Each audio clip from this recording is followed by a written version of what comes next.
Y vamos ya con ese espacio en el que Herminio Trigo nos va a hablar de una serie de películas que podremos encontrar bien pues, en las salas comerciales, como hemos dicho antes, bien en la programación de junio de la Filmoteca de Andalucía. Herminio, comenzamos con Viva la Libertad, esa película de Roberto Andó, que parece por parte de la crítica que al menos de manera unánime ha valorado por un lado el trabajo de Toni Servillo y por otro pues, la orientación, al menos a priori, de la película ha sido definida en varias ocasiones como una obra necesaria, ese encarar, acometer la política de hoy. Sí, yo creo que es una obra necesaria, pero insuficiente en esta película. Por eso hemos dicho de entrada, luego ya tendremos que analizar cómo se ha hecho. Sí, porque efectivamente es una película que conecta muy bien con el momento actual y bueno, pues lo hacen los italianos, que realmente, bueno, pues están en este aspecto, parece que va un poquito por delante en el análisis que hacen de la política, ¿no? Y esta película que, bueno, el director, yo no conozco nada de él, ha hecho, es muy local, ha hecho 2 o 3 películas, pero todas no han salido de Italia, no se proyecta fuera. Es un director también de teatro, dirige ópera, es novelista. Y bueno, pues esta película atrae, primero porque el tema puede ser que en estos momentos es interesante, y sobre todo la actuación de Toni Servillo, que bueno, pues es un lujo verlo actuar, ¿no? Bueno, la película va de un tema que ya también se ha visto mucho en el cine, después si no hacemos referencia a eso, que es, bueno, pues el secretario general de un partido, del Partido Demócrata, se supone, porque el partido un partido progresista italiano, que es un hombre, pues, un hombre apocado, un hombre que no conecta con la gente, un hombre triste en definitiva, como cansado, con un discurso gastado, y que, pues, en su acto, en un acto último, pues ya decide que por ahí no va a seguir. Entonces, pues, una noche se marcha, sin decirse a nadie, se va y se esconde en París, buscando la búsqueda de un primer amor que tuvo en el Festival de Cannes. Y bueno, pues eso provoca el pánico en el partido, porque bueno, desaparece y nadie sabe dónde está. Entonces, eso es la identidad de que desaparece, y si está enfermo, empieza a buscar excusas, estará enfermo, sí, pero si está enfermo el líder, está enfermo el partido. Entonces no es la imagen que hay que dar, ¿no? Entonces, esa búsqueda lleva a su jefe de gabinete que encuentra una solución, que es buscar a su hermano gemelo, son idénticos los dos, pero su hermano gemelo, que es un profesor, tiene el síndrome bipolar y entonces acaba de salir de un manicomio. Y bueno, es un personaje radicalmente opuesto a su hermano. Y bueno, pues en la búsqueda esa lo encuentra, él acepta ser el papel de su hermano. Entonces empieza a introducir discursos suyos, discursos absolutamente que rompen con el academicismo y la ortodoxia del discurso oficial político, y entonces eso hace que la gente pues se le abra los ojos con él y lo admire, ¿no? Conecta con ellos perfectamente, porque les habla de otras cosas diferentes, despierta ilusión, llama a sus conciencias, en fin, es un personaje en ese aspecto importante, ¿no? Y bueno, puede hacer que el partido crezca de forma espectacular, ¿no? Bueno, por ahí va la película más o menos, que tiene ese sentido de transmitir un mensaje de que la casta política, por emplear un término que está al uso en estos momentos, pues o se recicla o se renueva o desaparece, arrollada por otra clase de hacer política, una clase de hacer política que la gente está demandando y que es una política más cercana al ciudadano, más conectada con ellos y sobre todo muy importante en estos momentos donde la situación económica, política, social que estamos atravesando pues está bajo mínimos. Entonces la tristeza, la desesperación, la falta de esperanza, pues eso está al orden del día entre la sociedad. Y si llega un líder que despierta ilusión, lanza mensajes de esperanza y conecta con esas necesidades de la gente, pues naturalmente ese tiene el triunfo garantizado. En la última elección al Parlamento Europeo han podido comprobar ese fenómeno. Sí. Es decir, los discursos gastados, los esquemas antiguos, digamos, clásicos que se han empleado hasta ahora, bueno, pues eso ya no funciona. En política ya eso no funciona, la gente ya demanda otras cosas. Es, como se dice ahora aquí en España, una transición que requiere, bueno, pues nuevas formas, nuevas leyes también, es decir, adaptación de las leyes que funcionaron bien en su momento, pues han quedado obsoletas y antiguas, hay que modificarlas y adaptarlas a los tiempos actuales. Bueno, pues ese momento en el que estamos ahora mismo inmersos en Europa y que la película retrata. La película retrata ese momento y cómo el camino a seguir es el camino de la frescura, el camino de la conectividad con la gente, con los problemas, con mensajes sencillos pero que se entienden bien, con la llamada a la conciencia, con la llamada a la reflexión también. Entonces, es un lenguaje nuevo, pero que tiene una virtud, y es que despierta la esperanza en la gente. Ese es el camino que hay que tomar ahora, ¿no? Por eso cuando vemos la crisis en España que se está produciendo en los partidos grandes, ¿no? Y que, bueno, cómo emergen nuevas fuerzas políticas con ese discurso que conecta perfectamente con la gente, no tanto la gente joven, que también, principalmente, sino con la gente en general. Basta ver un acto electoral de estas fuerzas de Podemos, por ejemplo, o alguna fuerza de estas, cuando comprobamos que la asistencia es gente mayor también. Es decir, la gente en general desesperanzada en la búsqueda de alguien que realmente lance un discurso y que se pueda apostar por esa persona como garantía de que por lo menos, si no se gana, pero por lo menos va a defender los intereses de la población. Bien, este es el discurso de la película, pero que yo he hecho más extenso que la película. La película insinúa este discurso, insinúa esto, pero no profundiza. Es decir, se queda pues, en la periferia del discurso, apunta que por ahí van las cosas, pero simplemente es un apunte, no va más allá.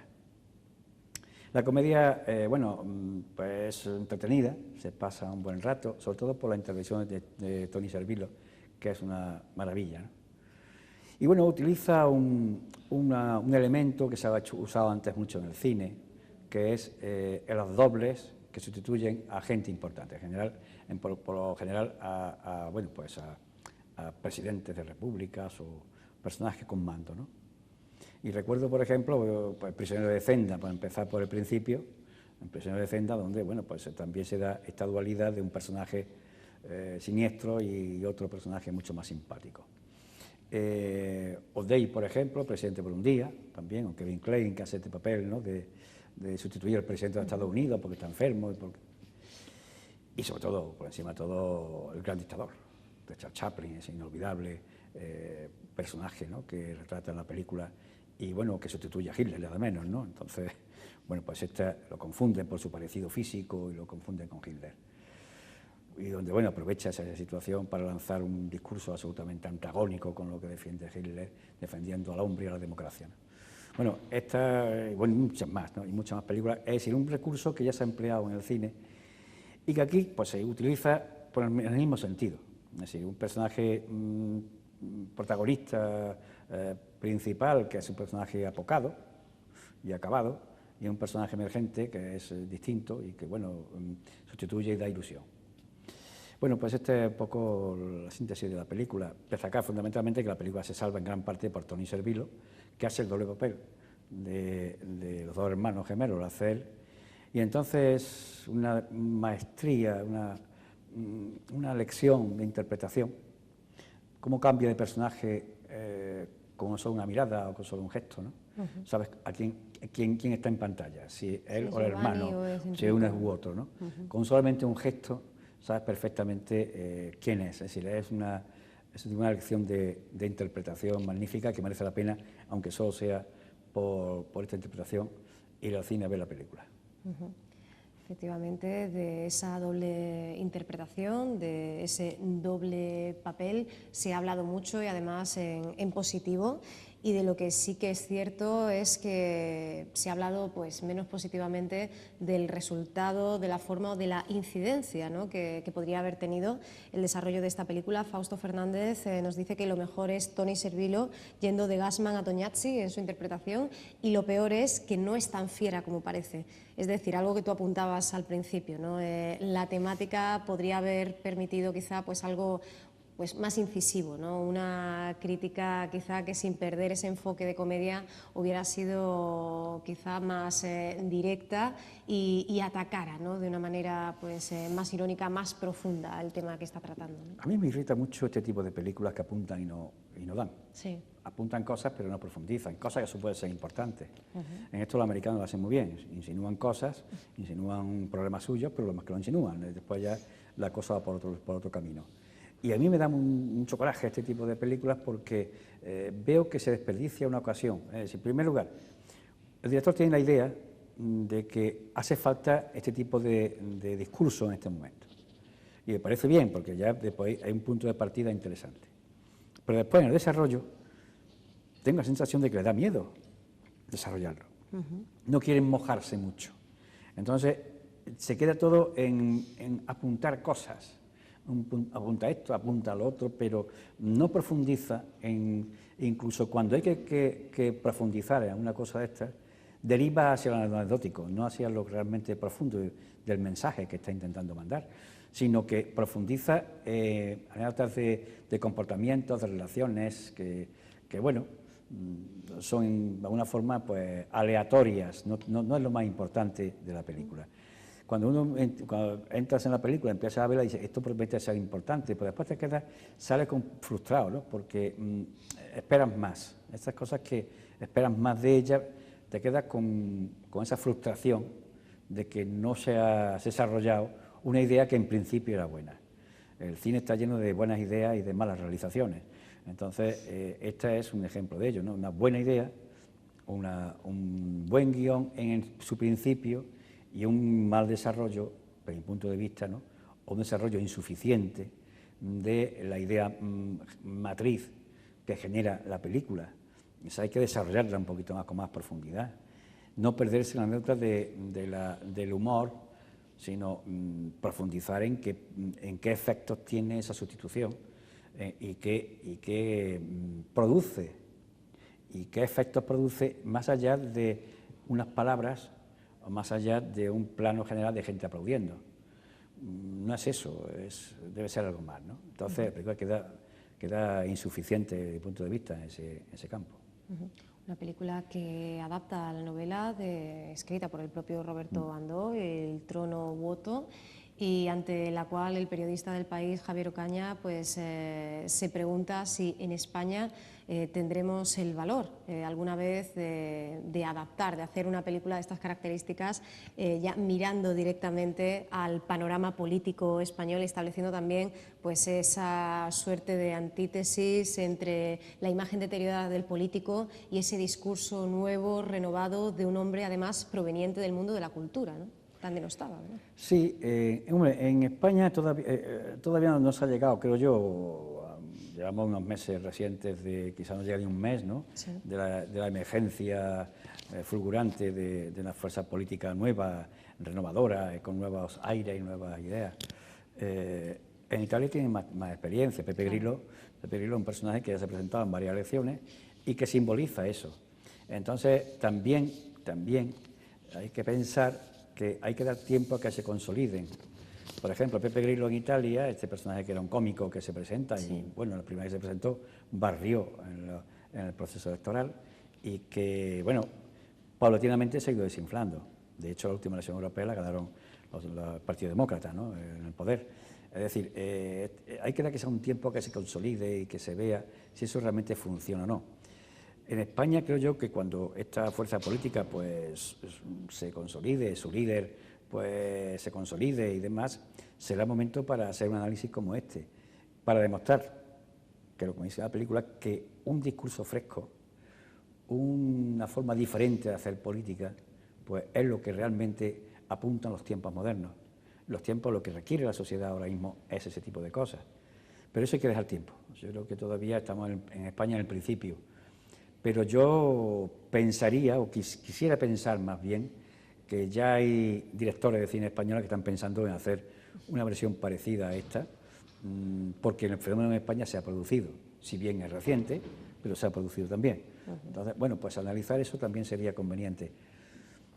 Espero que si hace una película en España sobre eso no la estropeen, ¿eh? O sea, y vayan a lo realmente importante y no se pierdan en la comicidad ni en la anécdota.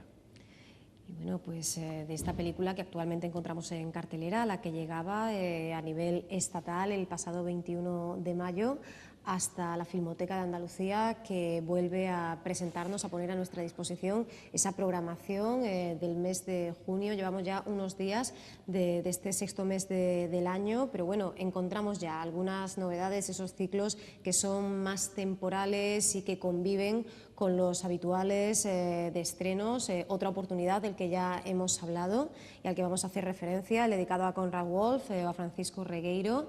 Y como decimos, pues bueno, siempre hay una buena razón, siempre tenemos motivos de sobra para acudir a la Filmoteca. Concretamente, Herminio, has elegido dos títulos que tenemos próximamente. Uno de ellos, el día 10, martes, sería la proyección, el visionado de La memoria rebelde, el miércoles 11 también, y el jueves 12 de El submarino. Estas son las dos películas de las que vamos a hablar a continuación. Sí, son películas que se proyectan la semana que viene, o sea que, bueno, son películas que tenemos muy cerquita. Que se puede, están muy cerca, se pueden hablar de ellas. La primera, que es La memoria rebelde, es un documental. Es un documental de Julio Diamante. Julio Diamante es uno de los personajes que yo quiero más en el cine. Y lo quiero porque es el clásico personaje que ama el cine, entre otras muchas cosas, porque le gusta el flamenco, le gusta... Yo tuve la suerte de estar con él en varias ocasiones y lo conozco, es un personaje muy especial. No ha hecho mucho cine, la verdad, no ha hecho mucho cine porque esa peculiaridad suya de enfocar los temas pues le limitaba mucho el espacio para trabajar y sobre todo para encontrar producción era muy difícil para él. Y se ha volcado, su vida la ha volcado prácticamente dirigiendo el Festival de Cine de Málaga, que era un festival que empezó como Festival de Cine de Autor y que era un festival que traía cine, en la época de Franco, traía cine que en España no se podía ver, de jóvenes directores, de jóvenes realizadores, cine europeo, norteamericano, y que bueno, pues era una ocasión de refrescar un poco la memoria y de refrescar también el gusto por el cine, ¿no? Porque estaba absolutamente perdido con la programación oficial que había en esa época en España. Yo conocí a Julio Diamante allí, en la Festival de Benalmádena. Ha sido 18 años director de cine y además hasta que cerró, hasta que el festival murió porque, bueno, no tenía gasolina. Le cerraron el grifo de las subvenciones y el festival pues tuvo que cerrar porque es un festival que sin subvenciones no funcionaba. Algo que lógicamente él denunció y además calificó de censura económica en toda regla, ¿no? Sí, además a mí me duele mucho que fuese en la época donde realmente quien cerró el grifo fue otro cineasta, ¿no? Entonces eso es lo que me dolió de esta época, ¿no? Y de que pasara esto, ¿no? Con esta persona que a mí me parece entrañable y sobre todo muy sincera y muy auténtico. Julio Diamante es una persona muy auténtica, ¿no? Bueno, el documental que se proyecta y que se estrena es esta de La memoria rebelde. En ella hace un análisis a través de entrevistas desde la Segunda República, el franquismo y hasta la transición. Entonces emplea entrevistas con personajes que fueron pues, protagonistas de alguna forma de esas etapas, ¿no? Pues nos podemos encontrar, por ejemplo, a Rafael Azcona. No solamente político, Rafael Azcona no era político, era guionista de cine. Bueno, nos encontramos a María Matute, por ejemplo, Rosa Regás, escritores, ¿no? Pero también juristas como Martín Pallín, pues Díaz Alegría, por ejemplo, jesuitas, ¿no? Del Pozo de Tío Raimundo, en fin, esta parte histórica fundamental en la lucha antifranquista.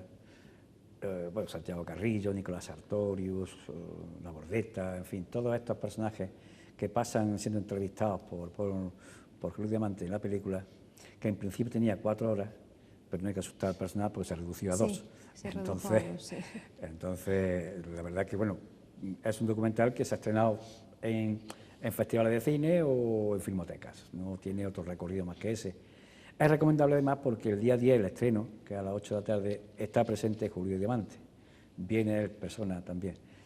Y yo, bueno, un reconocimiento a un hombre que tiene 83 años y que pudiendo hacer películas comerciales no las hizo, fue responsable y auténtico consigo mismo, no se traicionó nunca. Y creo que esto podría convertirse, si la Filmoteca tuviera un poquito de... yo lo animo a que anime a la gente para un pequeño homenaje a este cineasta, en gran medida, bueno, pues frustrado por las circunstancias que rodearon su vida, ¿no? Pero aunque solo fuese un homenaje a lo que aportó al cine desde el Festival de Benalmádena, me parece que es justo hacerlo, ¿no? Por eso yo recomiendo que ese día se vaya a la Filmoteca a aplaudir a Julio Diamante y a reconocerle el trabajo que en su vida ha dedicado a eso, ¿no? Este resistente antifranquista, director de cine, como decíamos, teatro, televisión, guionista, especialista en jazz y flamenco, a ratos cantador aficionado y actor ocasional, que por cierto recibía en Valencia el año pasado ese reconocimiento, ese premio especial del semanario Cartelera Turia, ¿no? Como decías, ¿no? Ese momento es ya. Son estos los años que tenemos que aprovechar, ¿no? Para envolver, arropar a Julio Diamante, que como decías estará el martes día 10 a las 8 de la tarde, gracias a esa proyección de La memoria rebelde, aunque también la película para aquellos a los que les sea completamente imposible asistir al primer día, que bueno, pues sería lo adecuado, lo idóneo, por aquello de tener allí al propio autor, poder hablar con él. El miércoles 11 a las 6 también podremos volver a disfrutar de la proyección de la película dentro del ciclo Sesión Especial.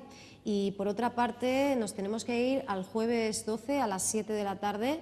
Esta película sí que la vamos a ver solo una vez dentro del ciclo, otra oportunidad. Hablamos de El submarino. Sí, El submarino es para mí la mejor película de Wolfgang Petersen, este director alemán que ha hecho películas muy reconocidas como Troya, por ejemplo, o bueno, La línea de fuego con Clint Eastwood también, que la hizo, bueno, también con Clint Eastwood trabajó con Clint Eastwood, no, con George Clooney en La tormenta perfecta.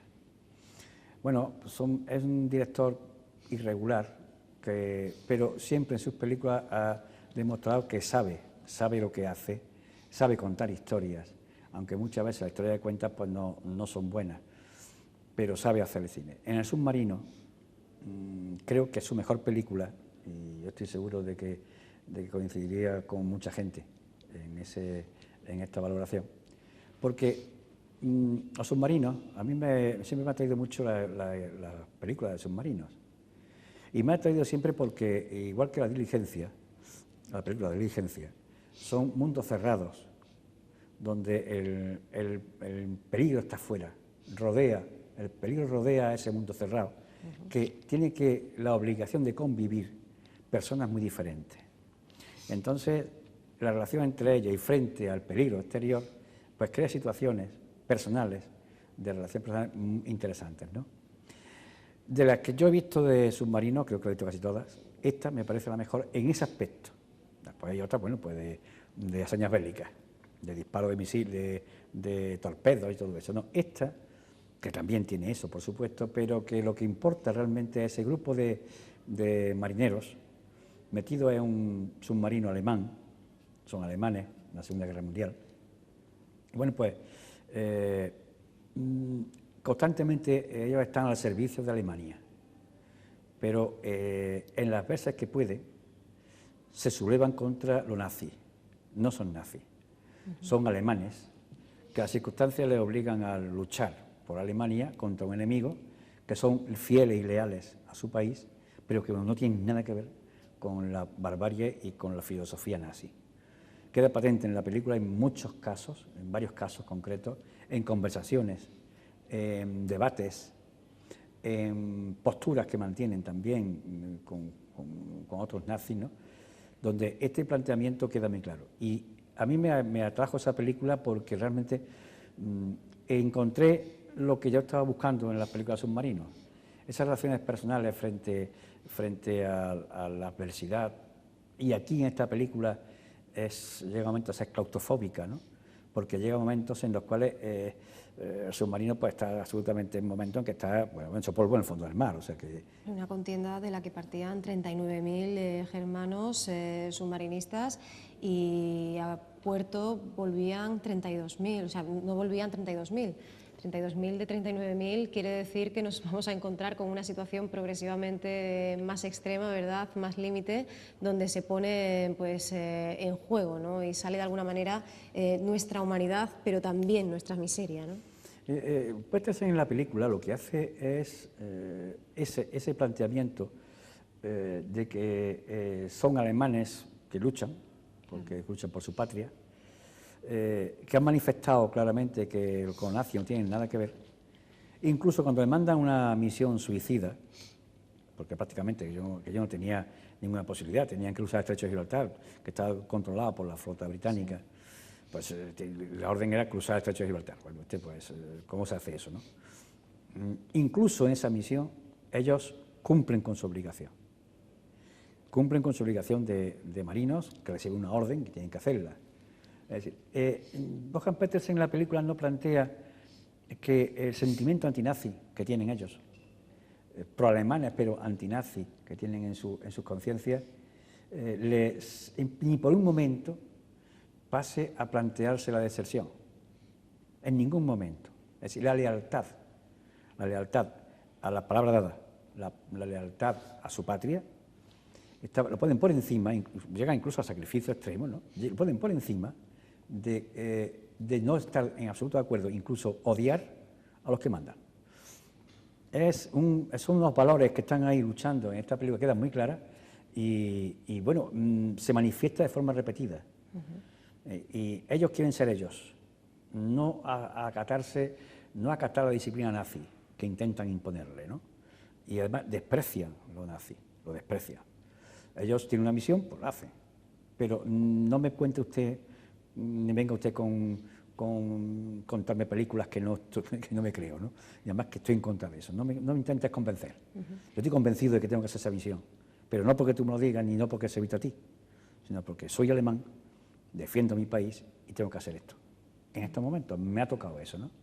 Entonces, este mensaje que Petersen lanza en la película me parece lo más interesante y eso sí, yo la recomiendo de forma encarecida, pero también digo a la vez que se pasa mal, se sufre mucho. Claro, y además es que la película, además de ser muy realista, es que está contada con la autenticidad de quien vivió aquella experiencia, porque recordemos que se basa en la novela autobiográfica, ¿no?, de Lothar Gunther Bungheim, efectivamente, que fue testigo, ¿no?, de este episodio, como decimos, terrible. Una película que curiosamente pues, fue una de las perdedoras de aquella ceremonia de los Oscars del año 83, al no llevarse ninguna estatuilla de las 6 a las que optaba, ¿no? Tenía 6 nominaciones, entre ellas mejor película, ¿no? Y no se la llevó.